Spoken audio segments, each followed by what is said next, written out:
Hi అండి అందరికి, నేను మీ Divya. Welcome back to Telugu kitchen. Dry ఫ్రూట్స్తో ప్రిపేర్ చేసిన మిల్క్ షేక్ని రెగ్యులర్గా తీసుకొని చూడండి ఎంత హెల్దీగా ఉంటారో. అండ్ పర్టికులర్ ఏజ్ వాళ్ళే తీసుకోవాలని ఏం లేదు. చిన్న పిల్లలు, పెద్దవాళ్ళు, pregnant womens, blood percentage, iron percentage తక్కువ ఉన్న వాళ్ళు ఎవరైనా తాగవచ్చు. మంచి రిజల్ట్ ఉంటుంది. మీరు కూడా కంపల్సరీగా ట్రై చేయండి. సో ఇక లేట్ చేయకుండా రెసిపీ స్టార్ట్ చేసేద్దాం.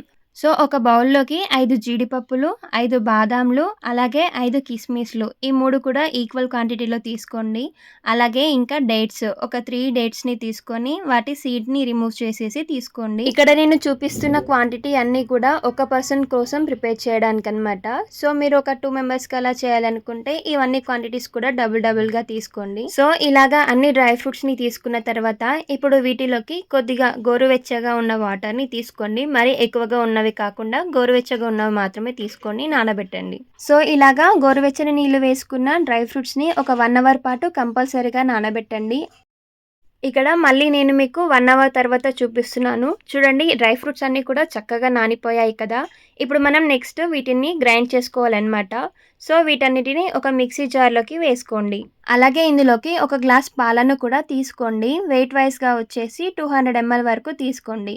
అలాగే 2 టేబుల్ స్పూన్స్ షుగర్ కూడా వేసుకొని గ్రైండ్ చేయండి. ఈ మిల్క్ షేక్ని గ్రైండ్ చేస్తున్నప్పుడు ఒక 2-3 మినిట్స్ కంపల్సరిగా హై స్పీడ్లో పెట్టి గ్రైండ్ చేయండి. అప్పుడే డ్రై ఫ్రూట్స్ అన్నీ కూడా చక్కగా గ్రైండ్ అవుతాయన్నమాట.